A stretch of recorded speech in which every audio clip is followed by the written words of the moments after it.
Well, let's have a look at our graphs again, our travel graphs. And, well, this one's, of course, a velocity time graph.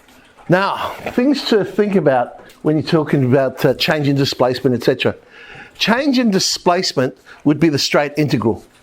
So if I wanted to know from 0 to 4, then I would integrate straight from 0 to 4. As opposed to change in distance, it's the area. So remember, when we wanted to find area as opposed to the integral, we had to split it into what's above, what's below. So for distance, we use the area. For displacement, we just use the straight integral. The same would then happen if I had an acceleration time graph. Change in velocity would be the straight integral. Change in speed would be the area.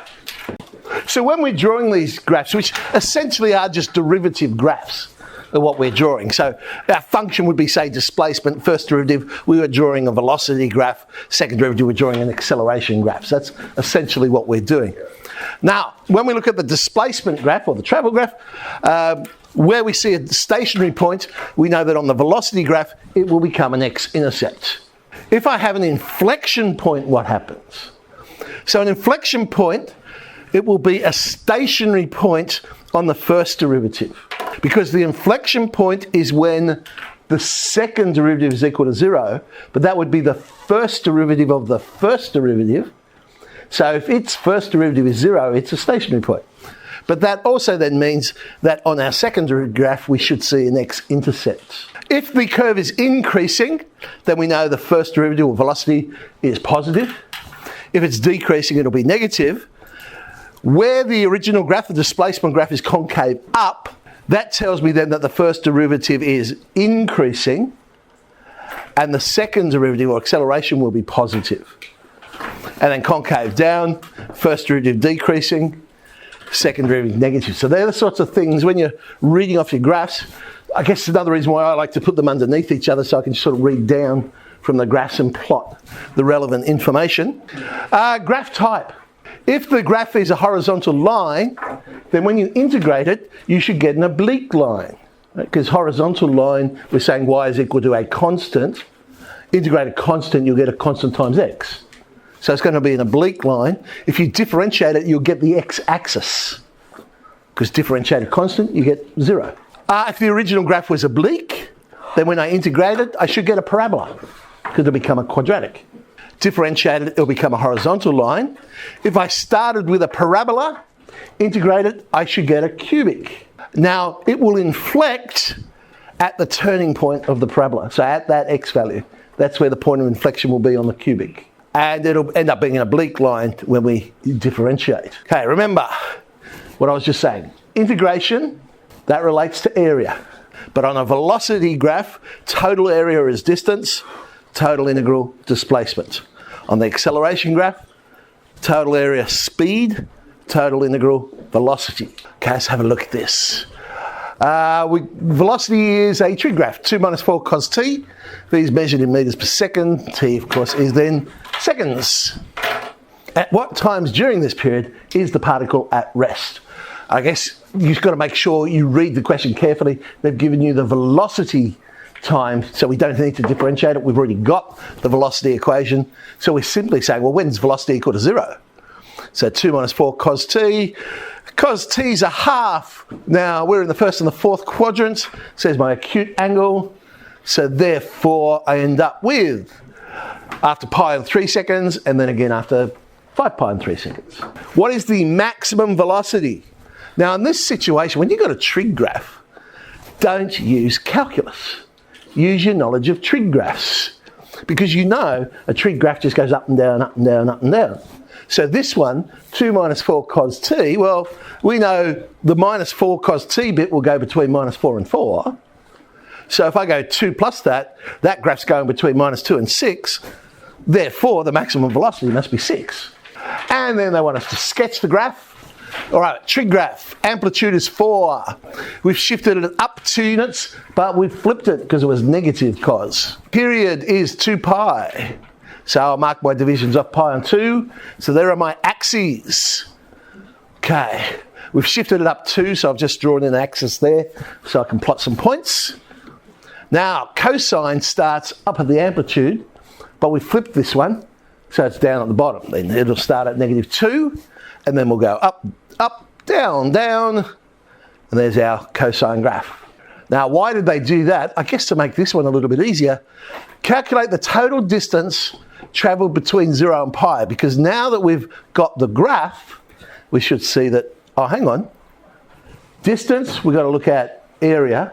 Some of it's below, some of it's above.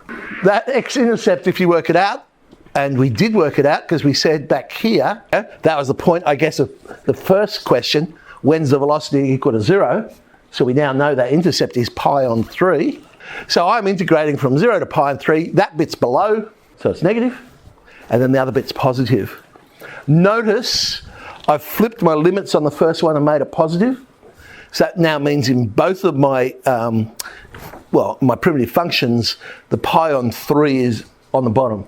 That just saves me a little bit of work because I know I'll substitute in naught, I'll substitute in pi, but minus twice substitute in pi on 3.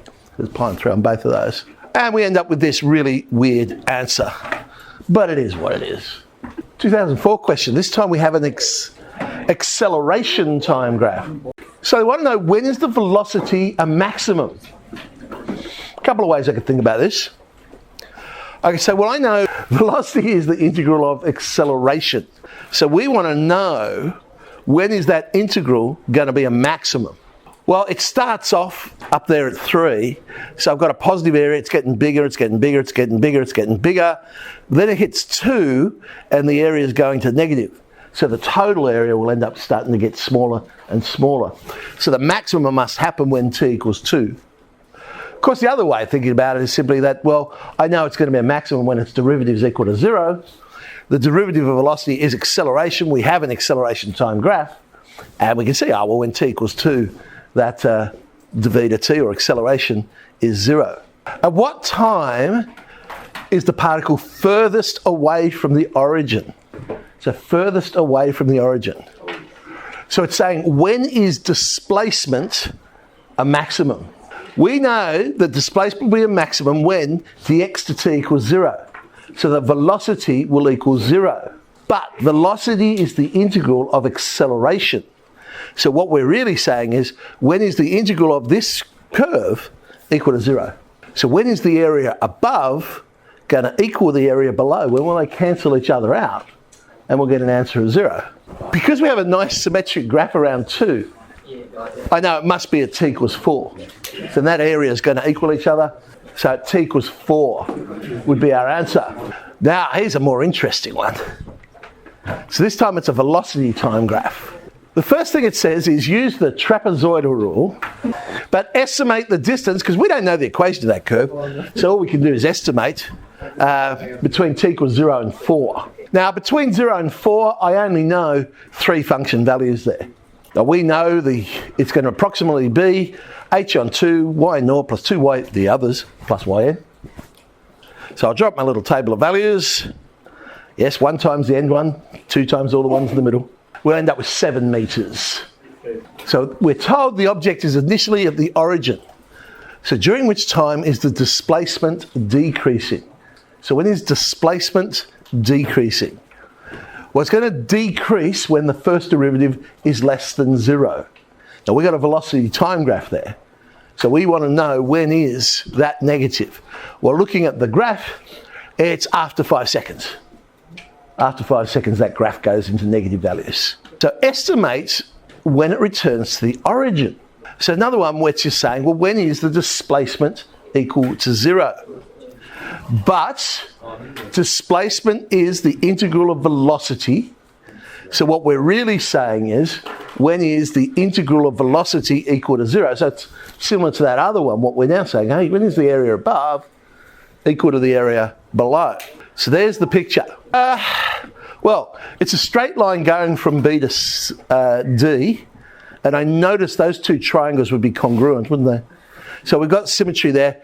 One's going to have a positive value, one's going to have a negative value, so that bit cancels out.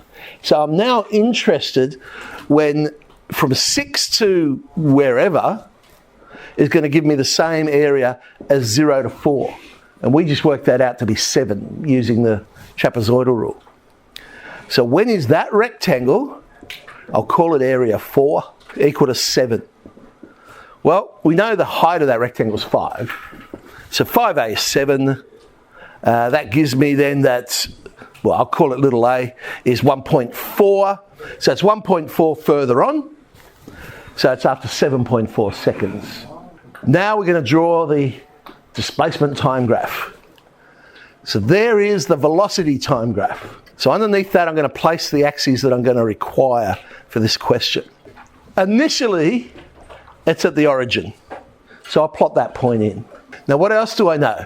Remember, we worked out, or approximated anyway, that at t equals 4, displacement was 7.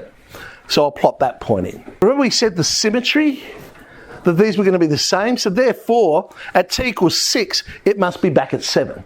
Because those two areas have cancelled each other out, the displacement was 0. The area of the triangle, I can work out to be 2.5. So I know that I go up to 9.5. We also worked out it returns to 0 at, well, we approximated it at 7.4. So let's plot that in. Here's the thing, where to plot t equals 2? Now, all I know from this graph is that the graph is steeper between A and B than it is between 0 and A. So therefore, it must be going faster between A and B because the slope of the tangent is steeper.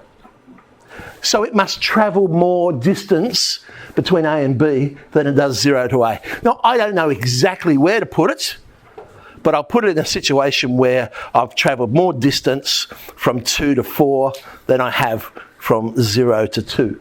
Looking at the original graph, after D, I've got a horizontal line. So therefore, when I integrate, I should get an oblique line. So I know there's a straight line that joins those 2 points up and just keeps going. So I've got that bit of the curve. There's the rest of the curve. I've made this one parabolic because B to D is an oblique line. So I integrate that, I get a quadratic. But all I'm saying is, well, I don't know what the curve's doing here. I can guess, but I'm just drawing a concave up curve. Let's look at the 2005 one.